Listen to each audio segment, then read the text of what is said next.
During the past year, the wildest accusations have been given banner headlines and ready credence as well.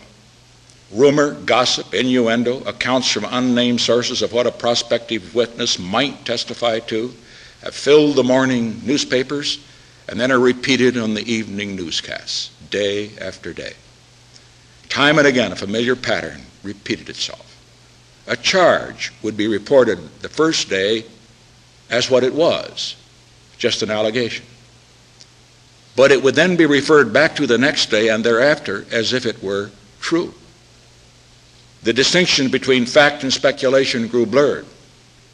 Eventually, all seeped into the public consciousness as a vague general impression of massive wrongdoing, implicating everybody, gaining credibility by its endless repetition. The basic question at issue today is whether the President personally acted improperly in the Watergate matter.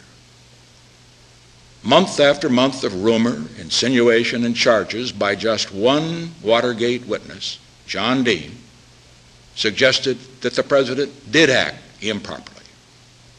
This sparked the demands for an impeachment inquiry. This is the question that must be answered, and this is the question that will be answered by these transcripts that I have ordered published tomorrow.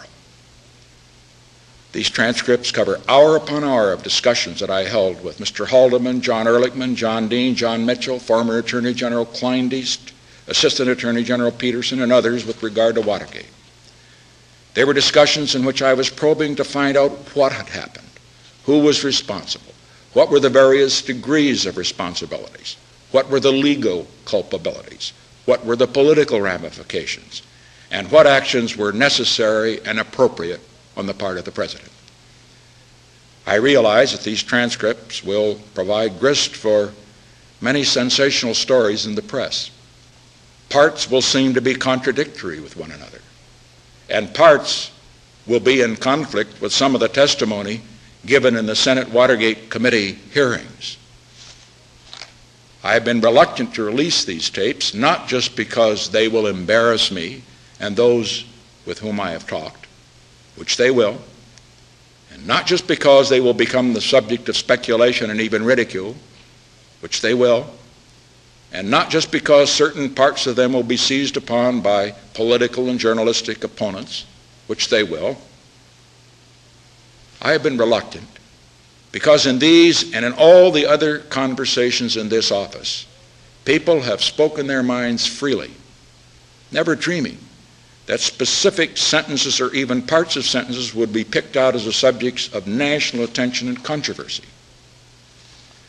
I have been reluctant because the principle of confidentiality is absolutely essential to the conduct of the presidency. In reading the raw transcripts of these conversations, I believe it will be more readily apparent why that principle is essential and must be maintained in the future. These conversations are unusual in their subject matter, but the same kind of uninhibited discussion, and it is that, the same brutal candor is necessary in discussing how to bring warring factions to the peace table or how to move necessary legislation through the Congress. Names are named in these transcripts. Therefore, it is important to remember that much that appears in them is no more than hearsay or speculation, exchanged as I was trying to find out what really had happened, while my principal aides were reporting to me on rumors and reports that they had heard, while we discussed the various often conflicting stories that different persons were telling. As the transcripts will demonstrate, my concerns during this period covered a wide range. The first and obvious one was to find out just exactly what had happened and who was involved. A second concern was for the people who had been or might become involved in Watergate. Some were close advisors, valued friends, others whom I had trusted. And I was also concerned about the human impact on others, especially some of the young people and their families who had come to Washington to work in my administration, whose lives might be suddenly ruined by something they had done in an excess of loyalty or in the mistaken belief that it would serve the interests of the President. And then I was quite frankly concerned about the political implications. This represented potentially a devastating blow to the administration and to its programs, one which I knew would be exploited for all it was worth by hostile elements in the Congress as well as in the media. I wanted to do what was right, but I wanted to do it in a way that would cause the least unnecessary damage in a highly charged political atmosphere to the administration. And fourth, as a lawyer, I felt very strongly that I had to conduct myself in a way that would not prejudice the rights of potential defendants. And fifth, I was striving to sort out a complex tangle, not only of facts, but also questions of legal and moral responsibility. I wanted above all to be fair.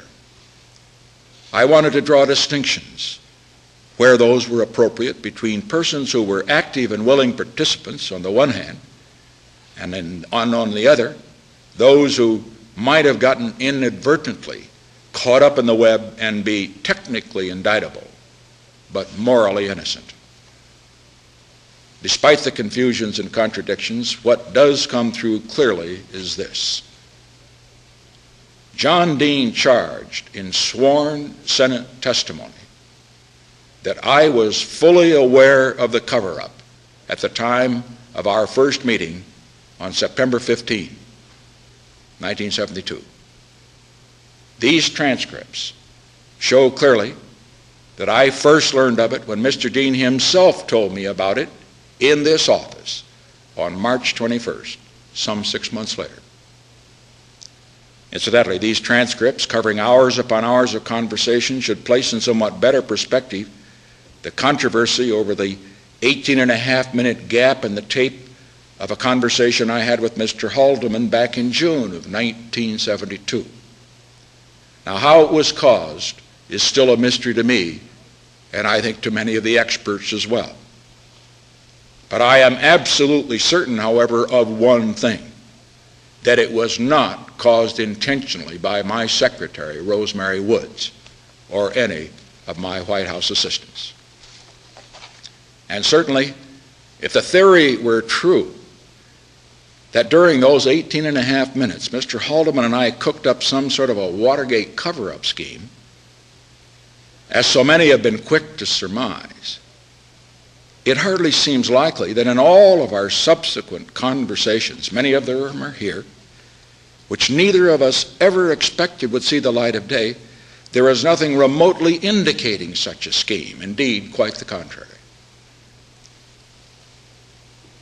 From the beginning, I have said that in many places on the tapes there were ambiguities, statements and comments that different people with different perspectives might interpret in drastically different ways.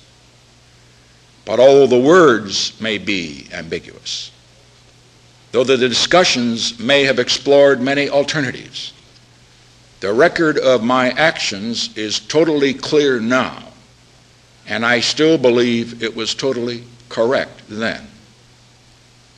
A prime example is one of the most controversial discussions, that with Mr. Dean on March 21st, the one in which he first told me of the cover-up, with Mr. Haldeman joining us midway through the conversation. His revelations to me on March 21st were a sharp surprise, even though the report he gave to me was far from complete, especially since he did not reveal at that time the extent of his own criminal involvement.